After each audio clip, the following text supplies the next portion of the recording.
Alors pour le travail du périnée, tu peux te mettre en position assise ou en position allongée avec les jambes pliées ou les jambes tendues.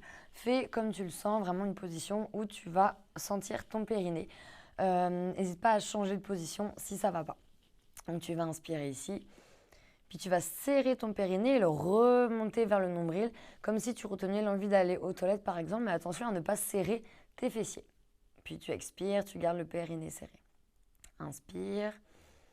Serre le périnée, remonte-le vers le nombril, expire et relâche.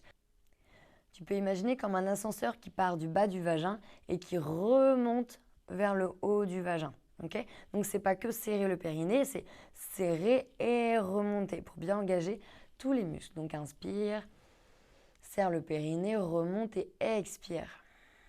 Garde le périnée serré. Inspire.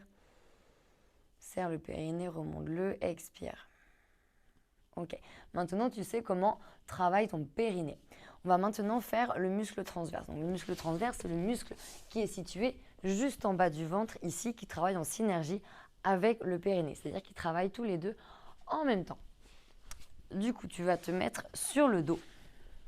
Tu vas avoir un dos neutre, donc j'ai ni une antéversion ni une rétroversion ici.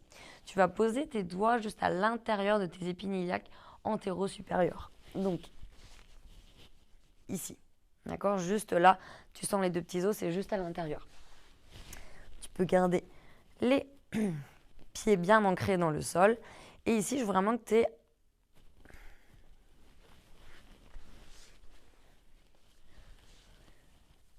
On va maintenant travailler le muscle transverse. Donc, c'est un muscle qui est situé ici en bas du ventre. Donc, tu vas mettre tes mains au niveau des épines iliaques antéro-supérieures et tu vas rentrer légèrement vers l'intérieur et tu vas garder tes mains ici pendant le mouvement. Donc, tu vas te mettre sur le dos.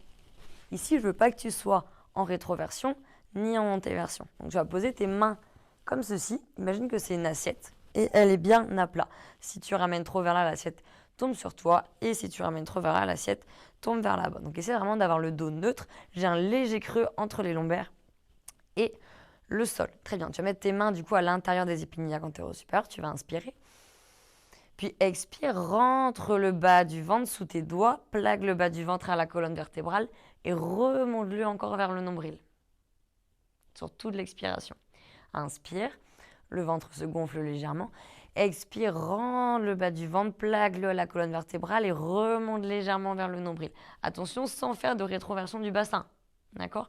Je veux pas voir comme ça. Je te le montre ici de profil. Tu peux rester sur le dos. Tu vas inspirer, puis expire, rends le bas du ventre, plaque-le à la colonne vertébrale et remonte-le légèrement vers le nombril. D'accord? C'est pas que ça, mais ça fait ça. D'accord? Comme si tu voulais ramener le bas du ventre vers les côtes tout en le rentrant. Ok, on recommence, inspire. Expire, rends le bas du ventre, plaque-le à la colonne vertébrale, encore.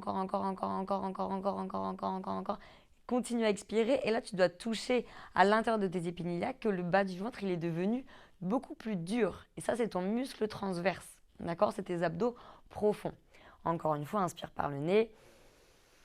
Expire, rends le bas du ventre, plaque-le à la colonne vertébrale, remonte-le vers le nombril, encore. Et touche le bas de ton ventre. C'est le muscle transverse. D'accord? Donc le muscle transverse, ça va être les abdos profonds, alors que tes grands droits et tes obliques, donc les tablettes de chocolat, ça va être les abdos superficiels.